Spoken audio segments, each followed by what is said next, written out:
ஒரு பேரண்ட்டும் நம்மளுடைய குழந்தைங்களுக்கு கண்டிப்பாக கொடுக்க வேண்டிய 2 முக்கியமான சொத்துக்கள் இருக்குது.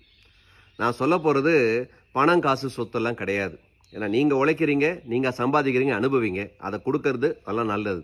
ஆனால் அதையும் தாண்டி 2 முக்கியமான சொத்துக்கள் நம்மளுடைய குழந்தைங்களுக்கு ஒரு பேரண்ட் கொடுக்கணும். நம்பர் 1, நிறைய புண்ணியத்தை நம்ம சம்பாதிச்சு அதை அவங்களுக்கு கொடுக்கணும். நீங்கள் யோசிப்பீங்க எப்படி புண்ணியத்தை கொடுக்க முடியும்னு. நம்மளுடைய பெரியவர்கள் நிறைய தடவை சொல்லியிருக்காங்க, முன்னோர்கள்.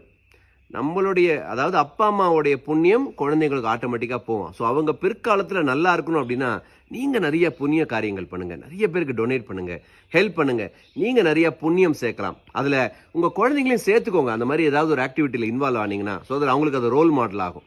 நம்பர் 2, குழந்தைங்களுக்கு ஏதாவது ஒரு விதத்தில் ஆன்மீகத்தை கொஞ்சம் கொஞ்சமாக கொண்டு வாங்க. உங்கள் குடும்பத்துக்குள்ளே ஏதாவது ஒரு விதமான ரிலீஜியஸ் ப்ராக்டிஸ், ப்ரேயர், பஜன், இல்லை ஏதாவது ஒரு விதமான ஒரு ஸ்பிரிச்சுவாலிட்டியை உள்ளே கொண்டு வந்தீங்கன்னா ஆட்டோமேட்டிக்காக குழந்தைங்களுக்கு அது புரிய ஆரம்பிக்கும்.